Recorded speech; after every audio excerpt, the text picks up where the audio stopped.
அனைவருக்குமே வணக்கம். சற்று முன் கிடைத்திருக்கக்கூடிய ஒரு மிக மிக முக்கியமான செய்தி ஒன்று வெளியாகி உள்ளது.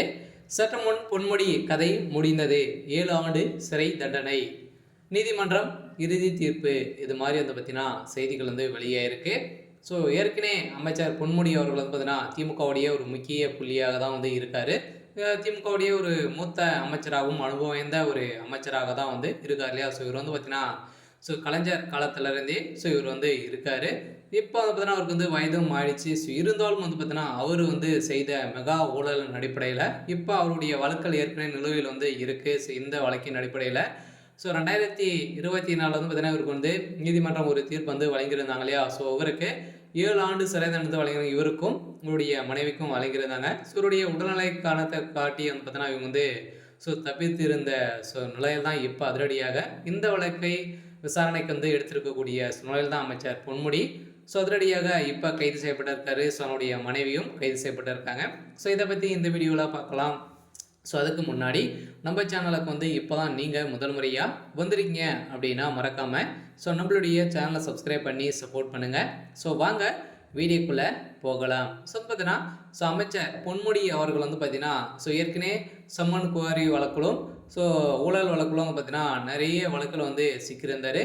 இந்த வழக்கின் அடிப்படையில் பார்த்தீங்கன்னா எக்கச்சக்கமான பணங்கள் ஊழல் செஞ்சுருக்காரு அப்படின்ற மாதிரி பார்த்தீங்கன்னா 2001 2016 ஆண்டு காலத்தில் இவர் பார்த்தீங்கன்னா போக்குவரத்துறை அமைச்சராக இருந்தார். அப்போது பார்த்தீங்கன்னா நிறைய அரசுக்கு பார்த்தீங்கன்னா 30 கோடிக்கு மேலே பார்த்தீங்கன்னா இழப்பீடுகள் செய்ததாக மீது அமலாக்கத்துறையால் வழக்கு பதிவு செய்திருந்தாங்க. இந்த வழக்கின் அடிப்படையிலும் செம்மானி குவாரி வழக்கில் அளவுக்கு அதிகமாக எடுத்த வழக்கிலும் பார்த்தீங்கன்னா இவருடைய மனைவியும் இவருடைய பொன்முடி அமைச்சர் பொன்முடியும் இருவருக்குமே பார்த்தீங்கன்னா நீதிமன்றம் இறுதி தீர்ப்பாக 7 ஆண்டு சிறை தண்டனை வழங்கிய சம்பவத்தால் அமைச்சர் பொன்முடி அவர்கள் பார்த்தீங்கன்னா நீதிபதியுடைய காலில் விழுந்து கதறி எழுந்த சம்பவத்தால் பார்த்தீங்கன்னா அங்கு அவருடைய உடல்நிலை நிலையை குறித்து அவருக்கு ஒரு காலங்களுக்கு பார்த்தீங்கன்னா நீடிக்க செஞ்சுருந்தாங்க.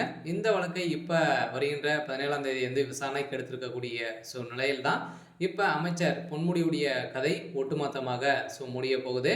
அதில் வருகின்ற சட்டமன்ற தேர்தலுக்குள்ளே இவர் கதையை முடிக்கக்கூடிய நிலைக்கு தான் இப்போ சம்பவம் நடந்திருக்கக்கூடிய நிலையில் இவருடைய சொத்துக்கள் அனைத்துமே முடக்க போகாதாகவும் இப்போ அமலாக்கத்துறை பார்த்தீங்கன்னா சேர்ந்து தகவல் வெளியாயிருக்கு. அதில் அமைச்சர் பொன்முடியவருடைய வழக்கை ஒட்டுமொத்தமாக தான் முடிக்க போகிறாங்க.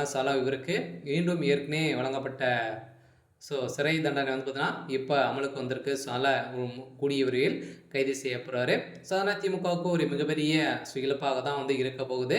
இருந்தாலும் என்ன நடக்க போகுது அப்படின்றத வெயிட் பண்ணி பார்க்கலாம். இது மாதிரி செய்திகளை தெரிஞ்சுக்கணும் அப்படின்னா மறக்காமல் நம்மளுடைய சேனலை சப்ஸ்கிரைப் பண்ணி சப்போர்ட் பண்ணுங்கள். தேங்க்யூ.